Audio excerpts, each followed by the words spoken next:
আজ আমি আপনার আমাদের সকলের প্রিয় আরুষি সিনথিয়া মানে যার সাউন্ড কানে এলেই আমাদের মনের মধ্যে টং করে একটা ঘন্টা বেজে ওঠে সেই আরুষি দিকে প্রাঙ্ক কল করতে চলেছি। তো চলুন আর দেরি না করে শুরু করা যাক, দেখা যাক আরুষি দিকে কতটা রাগাতে পারি।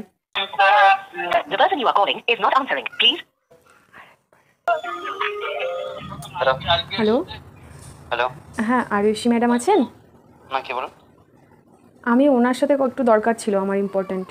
কোন বিষয় একটু বলুন। অ্যাকচুয়ালি আমরা একটা চ্যানেল লঞ্চ করছি, তো আমরা স্পেশাল গেস্ট হিসেবে ওনাকে ডাকতে চাই। ও কোথা থেকে? কলকাতার মধ্যেই। সে ওনার সাথে কথা বলার পর উনি আসতে চাইলে অ্যাড্রেসটা ওনাকে ডিটেলসে পাঠিয়ে দেওয়া যাবে। নাম্বারটা কি? নাম্বারটা? হ্যাঁ, নাম্বারটা কোথায় পেলে? না দেখুন, সেটা পরে আলোচনা করলেও হবে। অ্যাকচুয়ালি আমাদের অফিস বন্ধ হয়ে যাওয়ার টাইম হয়ে যাচ্ছে, তো ইম্পর্টেন্ট বিষয়টা এটা আজকে আমার ডিউটির মধ্যে। তো ওনার সাথে একটু কথা বলতে পারলে, কথা বলে নিলে খুব ভালো হতো। ঠিক আছে, উনি তো নেই, তাহলে আমি আসলে নয় কল ব্যাক করতে পারছি। আচ্ছা, এটা কি ওনার নাম্বার না? না না না না না। ও আচ্ছা, আরুষি দিদি নাম্বারটা কি একটু দেওয়া যাবে? আমি তো সেটা না শুনে দিতে পারি না, আমি শুনে আমি আপনাকে দিচ্ছি। হ্যাঁ, ও ঠিক আছে, তাহলে আপনি একবার বলে দেখুন। কোন চ্যানেল?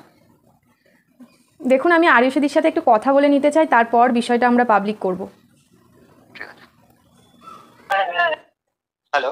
হ্যালো, হ্যাঁ স্যার, বলছি আমাদের অফিসটা তো এই 4:30 পৌনে 5টা নাগাদ বন্ধ করা হবে, তো যদি তার আগে কনফার্ম জানতে পারতাম তাহলে খুব আমি আমি কথা বলার চেষ্টা করলাম, আমি ম্যাডামের ম্যানেজার বলছি। অসুবিধা হচ্ছে, ম্যাডাম এখন গানের রেকর্ডিং আছে, তো ফোনটা রিসিভ করবো। এই জন্য আমি কথা বলতে পারলাম। ঠিক আছে, তাহলে আজকে আর পসিবল না, তাই তো? না, কিন্তু আমাকে বলুন, আমি বুঝে বলতে পারি। কি কি বলুন। দেখুন, আমরা একটা চ্যানেল লঞ্চ করছি, তো স্পেশাল গেস্ট হিসেবে ম্যাডাম থাকলে বুঝতেই পারছেন, আমাদের যেহেতু চ্যানেলটা নতুন, তো ম্যাডামের ফেস থাকলে একটু সেখানে একটু ভালো হতো, সেই হিসেবে আমরা ম্যাডামকে আনতে চাইছিলাম। বুঝতে পেরেছি বুঝতে পেরেছি। কিসের চ্যানেল এটা? তো দেখুন, আমরা তো যেহেতু চ্যানেলটা লঞ্চ করছি, একটু আমরা চাইছিলাম অন্যভাবে নামটা পাবলিক করতে, এখনই আমরা বলতে চাইছি না বিষয়টা। আর আমার ইউটিউব চ্যানেল না TV channel? TV channel. Okay. YouTube channel তো সেটা যখন তখন ক্রিয়েট হয়, সেটা নিয়ে তো আর এভাবে মাতামাতি করার কিছু নেই। তো টিভি চ্যানেল বলেই আমরা ম্যাডামকে আনতে চাইছিলাম। আচ্ছা, যদি আপনি একটু এটুকু বলেন যে ম্যাডাম কীরকম টাকা চার্জ নিতে পারে, তাহলে আমাদের একটু ভালো হতো আর কি। হ্যালো। হ্যাঁ, আপনি শুনতে পাচ্ছেন? হ্যাঁ হ্যাঁ ঠিক আছে, তাহলে আমি কালকে আপনি টাইম অফিস টাইমে ফোন করুন, আমি দরকার হলে তখন ম্যাডাম থাকবেন, কথা বলে দেবো। ঠিক আছে? আচ্ছা, ম্যাডামের নাম্বারটা কি দেওয়া যাবে? না না না, এই নাম্বারে কন্ট্যাক্ট করবেন, পেয়ে যাবেন, অসুবিধা নেই। ও মানে কাল এই সময় কল করলে ম্যাডামকে পেয়ে যাব? হ্যাঁ হ্যাঁ, পেয়ে যাবেন। আর এই নাম্বারটা কে দিলে একটু বলতেন? না দেখুন, আমাকে আমার চ্যানেলের ওনার আর কি, আমি যে কোম্পানিতে আছে আমাদের কোম্পানির ওনার আমাকে নাম্বারটা দিয়ে আমাকে কনফার্ম জানাতে বলেছে। আমার তো এটুকুই ডিউটি স্যার, আমি আর এক্সট্রা কিছু বলতে পারবো না, বুঝতেই তো পারছেন। ঠিক আছে ঠিক আছে ঠিক আছে। আচ্ছা, আপনি ম্যাডাম কীরকম টাকা চার্জ নেবে একটু যদি বলতেন। ওটা ওটা আপনি কাল ফোন করুন, বলে দেবো। ঠিক আছে, কনফার্ম হলে বলে দেবো, অসুবিধা নেই। ম্যাডামের যদি ডেট হয় কনফার্ম হলে বলে দেবো, অসুবিধা নেই। আচ্ছা আচ্ছা, ঠিক আছে ঠিক আছে স্যার।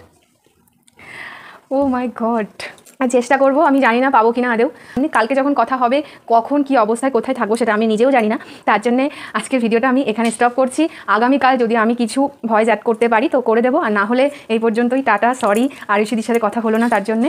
তো যদি আরুষিদির সাথে কথা হয় আমি অবশ্যই অ্যাড করবো, না হলে কিছু করার নেই, সরি। তো আপনারা প্লিজ কেউ রাগ করবেন না। আজকে তো ব্যাড লাক, আমার কিছু করার নেই। বাই, টাটা সবাইকে। আমি ফোন করে আরুষিদিকে পাইনি, সেই জন্য সত্যি মনটা ভীষণই খারাপ হয়ে গেছিলো। প্রাঙ্ক কল করতে গিয়ে এভাবে মন ভেঙে যাবে বুঝতে পারি।